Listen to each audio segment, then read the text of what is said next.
Now, I gotta say, this guy is getting probably a little bit more flack than he deserves. And it's usually because there's a lot of actors and people involved in the production that are attacking the fans when their shows aren't going their way.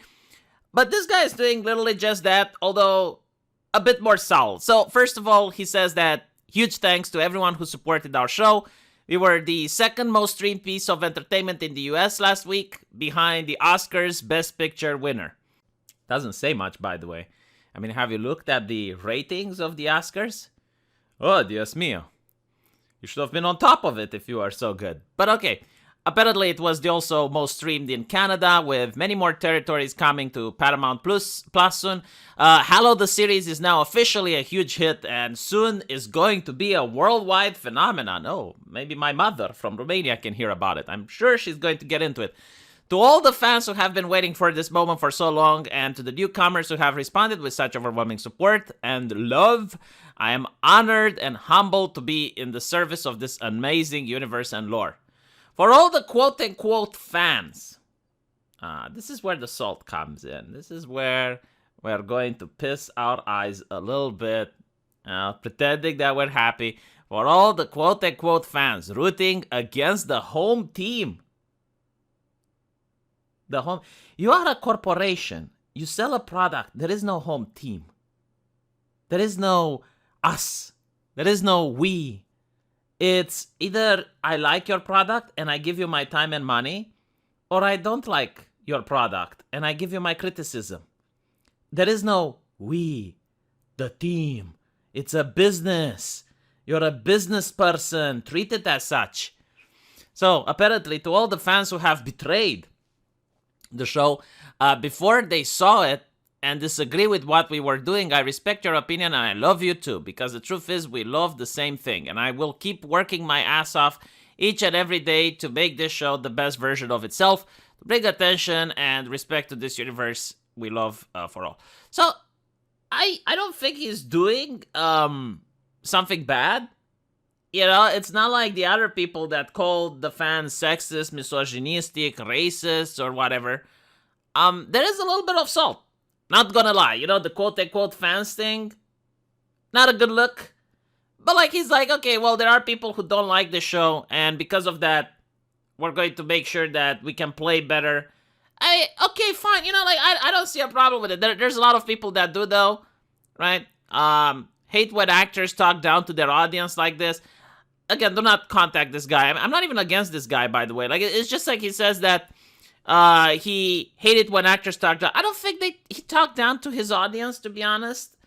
I do feel a little bit of condescending tone, and in the current environment, people are a little bit more susceptible to being talked down because of what other actors did and what other directors have done. And this is not what I see here. The only problem that I do have is this argument that the fans are rooting against the home team. This really bothers me. I mean, imagine if you were to take a franchise like 50 Shades of Grey, and you make a sequel or a spin-off, and then all the women that like the initial, all the fans that spend money on merchandise and bought the books and watched the movies, are going to want to come and see it. And what they see is you gave Grey a bazooka, and he is now fighting against aliens and zombies and all sorts of nonsense in order to attract a wider audience, to get some men interested in this almost exclusively female franchise. Well, if you do that, then obviously the women there are going to say, well, this is not our 50 Shades of Grey. This is not what we came here for. And they're going to not want to watch it. Now, if you start calling those women quote-unquote fans and you say, well, they're rooting for the wrong team and blah, blah, blah, kind of makes you a little bit salty. Just a little bit, you know, and I'm a streamer myself. Like, I know how it's like when you put a lot of effort into a stream that you're passionate about and the viewers just happen not to engage with it. Well, if that's the case, like, the correct thing to do is to learn from that experience and do better next time, which is what Mr. Pablo is saying. What you should never ever do, however, is to criticize the viewer. Because at the end of the day, the viewer is what keeps the business going. Like, if it wasn't for you guys, I wouldn't have a channel. You guys are the ones that put food on my table. So I need to be grateful for it. And if it happens that the customer doesn't like what I have to put, how can I say that the customer is wrong? I mean, imagine if I were saying, no, like my streams are beyond excellent. My videos are absolutely amazing. And it's just like the people on YouTube that do not see my genius. They're the ones that are wrong. I'm the one that I'm right. It's a wrong attitude to have.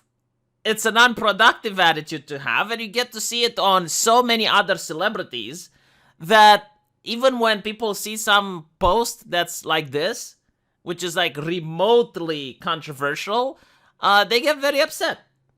And I don't think it's fair for Pablo, right? Because what he said is not that bad.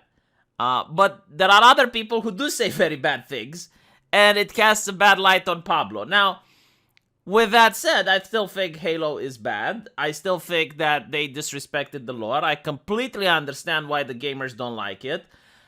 And because of all of that, I'm not even interested in watching the movie, right? Like, if you're going to come out and you're going to say, well, we haven't played the video games, if you're going to have journalists saying that why Master Chief removed his helmet, that it's a good thing, and you're not going to criticize those journalists or anything like that, then, well, okay, fine. You know, I hope those journalists are going to watch your TV show. I hope they're going to enjoy it. I hope they're going to purchase the merchandise. And I hope they're going to make you rich. Because they're the only ones that seem to like that show. Now, the fact that it seems to get so many ratings and it managed to be like the top most streamed movie in Canada, I kind of doubt it, to be honest. But like, okay, fine, you know, it's the first episode. And this happens every single time someone buys a popular IP. Like, the first episode is the one that's going to get a lot of people interested. And the question is, like, can you keep it up until the end of the season?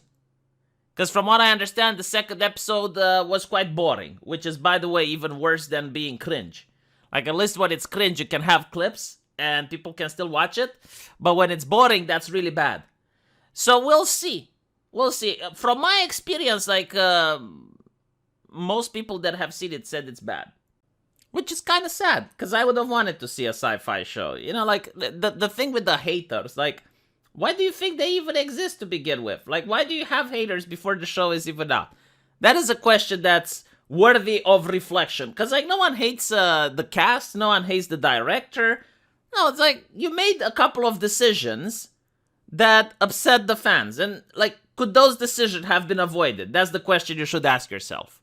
Like, why did you want to upset the fans from the get-go? And by the way, a lot of companies make this mistake and they consider customers and fans to be the same thing. Or they say that between a normal fan and a hardcore fan, there is no difference. Okay, these companies don't understand marketing. They don't know what they're talking about. A customer and a fan is different. The word fan stands for fanatic. So, yes, all fans are customers. But while a normal customer can just watch your TV show and that's it, a fan not only watches your TV show, but he buys the merchandise, he promotes your TV show to other people. You need to care about these people because they're the ones that bring in others. They're the ones that give you free publicity via word of mouth. Why would you choose an IP that has an established fan base if you don't care about those fans? It makes absolutely no business sense. And I noticed that even intuitively, small business owners understand why the fans are more important. Like, for example, I used to go to a restaurant, and because I went there regularly, the waiter would treat me a little bit nicer. Like, he would call me by my name. He would go like, oh, do you want the regular? He would make a little bit of small talk to me. Like, he didn't do that with the other customers. Why do you think that is? Even with streamers on YouTube and Twitch, when they start out and they have a small community that they can keep track of, they're going to be more nicer to the person that's a regular. They're going to say hello to them when they see them in the chat. They're going to give them a little bit more attention. This is intuitive. This is monkey brain level. Like, it's not even something that you need an HR department in order to hire the marketing department so you can figure it out. But no, like, I just see that in the United States, just more and more companies don't care about the fans. And then they wonder why they don't have good business.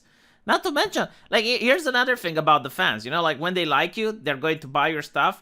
But when you piss them off, they're going to go out of their way in order to talk bad about your movie, about your TV show, about whatever it is you're making.